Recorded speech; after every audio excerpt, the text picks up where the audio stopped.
നാട്ടിലൊരു കല്യാണം കഴിക്കുക എന്ന് പറയുന്നത് വളരെയധികം എക്സ്പെൻസ് ആയിട്ടുള്ള ഒരു കാര്യമാണ്. അപ്പൊ യു എയിൽ ഒരു കല്യാണം കഴിക്കുമ്പോൾ ഇത്രയും എക്സ്പെൻസ് ആണോ? ഇതിന്റെ നിയമവശങ്ങൾ എന്തൊക്കെയാണ്?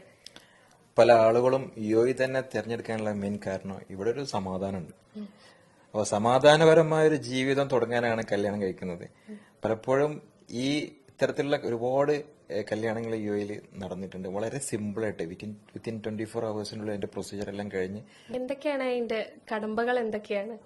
ഇതിൽ മെയിനായിട്ട് കടമകളൊന്നുമില്ല. നമ്മൾ ഇവിടെയാണ് റെസിഡന്റ് എങ്കിൽ നമുക്ക് അതുമായി ബന്ധപ്പെട്ടുള്ള ഒരു മെഡിക്കൽ ടെസ്റ്റ് എടുത്ത് അതിന്റെ ഇത് കോർട്ടിൽ പോയിട്ട് അപ്പോയിന്റ്മെന്റ് എടുത്താൽ ആ സമയം കിട്ടിക്കഴിഞ്ഞാൽ നമുക്ക് അവിടെ എത്തിച്ചേർന്ന് അതിന്റെ പ്രൊസീജിയർ തീർക്കാവുന്നേ ഉള്ളൂ. ഇപ്പൊ കല്യാണം വളരെ സിമ്പിളായിട്ട് നടക്കുന്നത് പറയുന്നു. അപ്പൊ അതേപോലെ തന്നെയാണ് ഒരു ഡിവോഴ്സ് നടക്കുന്നത്.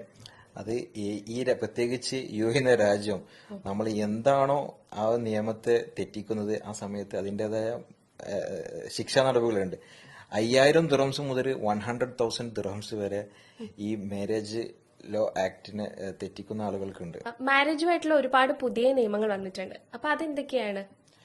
അത് രക്ഷിതാക്കളുടെ സമ്മതമില്ലെങ്കിൽ ഇത്രയും കാലം ഒരു വിവാഹം നടക്കാൻ സാധ്യമല്ലായിരുന്നു. ഇപ്പോഴത്തെ സാഹചര്യത്തിൽ 18 വയസ്സ് തികഞ്ഞ ഒരു സ്ത്രീ ആവട്ടെ പുരുഷനാവട്ടെ അവർ അതുമായി ബന്ധപ്പെട്ട് വില്ലിംഗ് ആണെങ്കിൽ ഇവിടുത്തെ മാരേജ് നടത്തി കൊടുക്കുന്ന കോർട്ടിനെ സമീപിച്ചാൽ അവർക്ക് അത് സാധ്യമാവുന്നതാണ്.